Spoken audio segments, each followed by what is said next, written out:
Ewan ako eh. For the 16 years kami gin-suffer ko gidto. Nagapadulong na siya sa bedridden. Kamusta ang kabataan kung siya lang ang akon nga i-attention? Lagi nga ako. Pag muli na ako, magpapamalaro. Ano ba ang sakit na nagpapahirap sa magkakapatid? Ang pinakamalala sa kanilang tatlo, ang pinakabata na si Eliezer.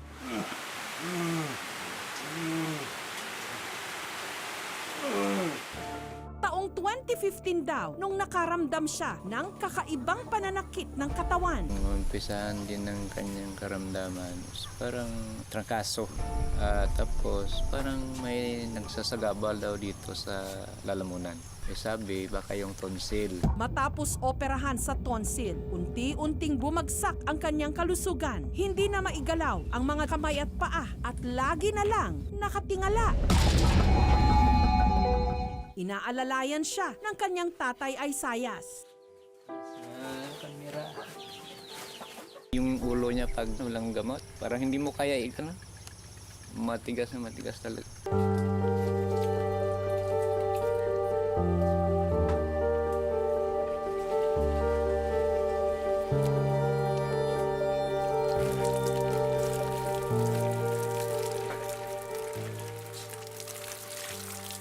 Kapag nawanan mo yung ulo na babalik sa likod,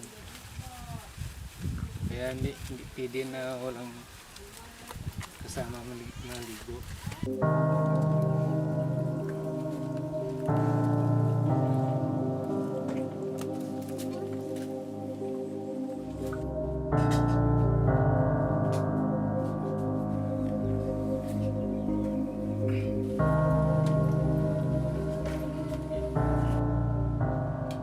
Sinusubuan. Inaalalayan kahit sa paglunok. Parang naatag ng ugat dito sa likod. Ang hirap ako.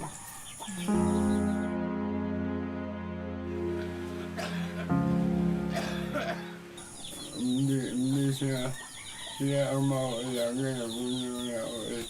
Sa kanya kasi maraming gulusyo. Kaya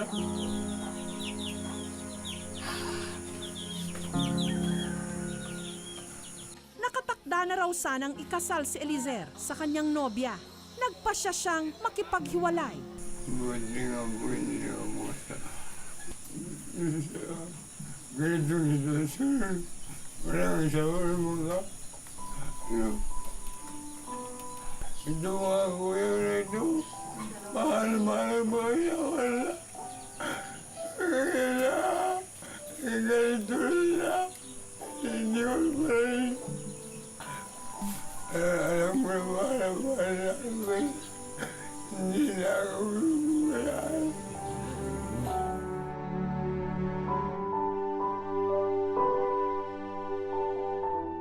Pero ang pinakanaunang nagkasakit sa magkakapatid, ang panganay na si Bobong, nagsimula lang daw sa pananakit ng likod hanggang biglaan na lang niyang hindi makontrol ang kanyang paggalaw. Lumawit pa ang kanyang dila.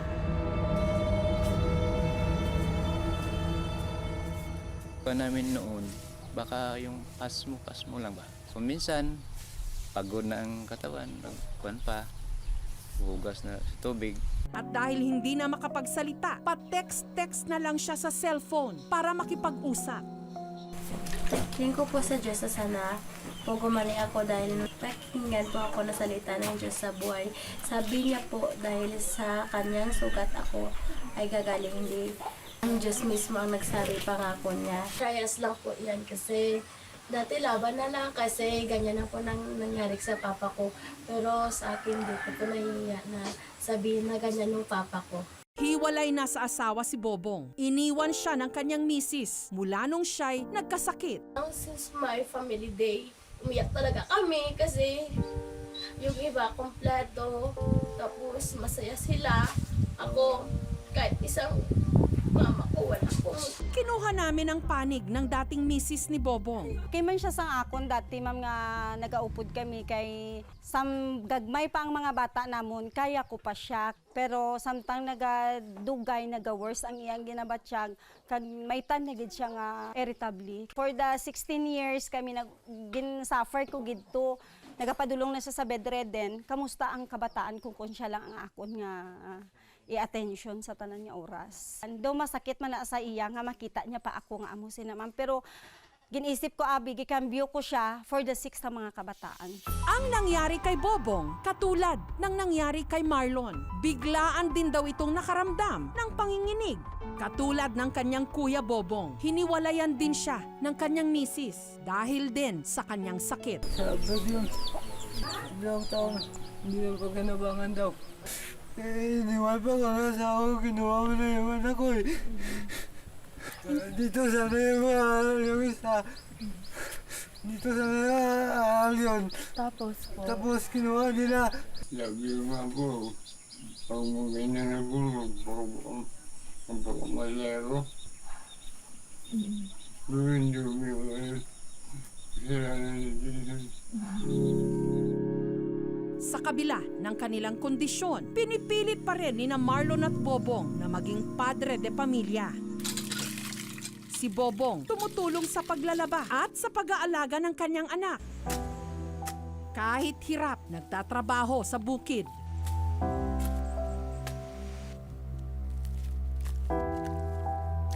Dati kung magaling kamay na. Hindi ganito ang buhay namin. Para mabigyang linaw ang kanilang kondisyon, sinamahan sila ng aming team na magpa-check up sa ospital na halos 3 oras ang biyahe mula sa kanilang bahay sa bundok. Dahil hindi na nakakapaglakad si Eliezer, isinakay na siya sa habal-habal.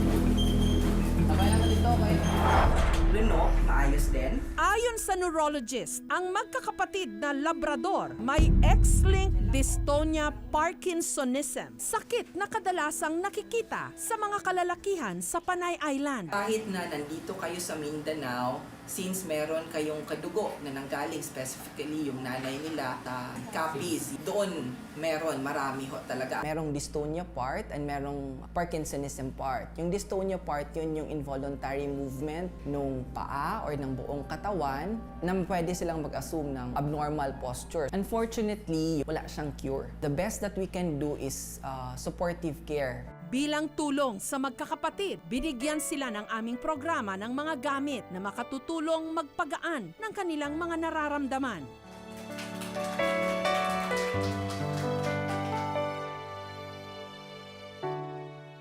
Thank you talaga po. Lalo na po sa inyo. Sobra-sobra yung effort ninyo. Kahit na yung daan namin doon ang hirap, at least po, pinuntahan nyo talaga po kami doon. Salamat po. Sinorpresa rin si Marlon ng kanyang mga anak na ilang linggo na niyang hindi nakikita.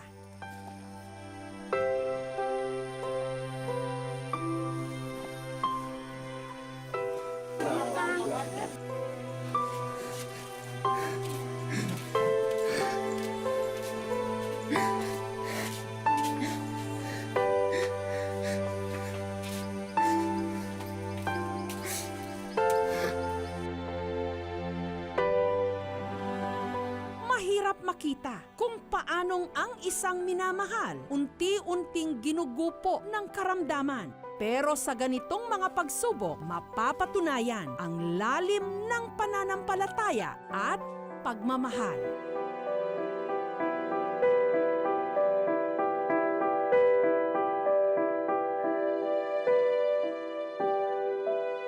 Anong na-realize mo pagkatapos ng istoryang ito? Pa-share naman, tweet na gamit ang hashtag KMJS.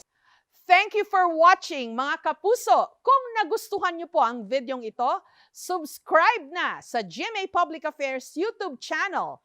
And don't forget to hit the bell button for our latest updates.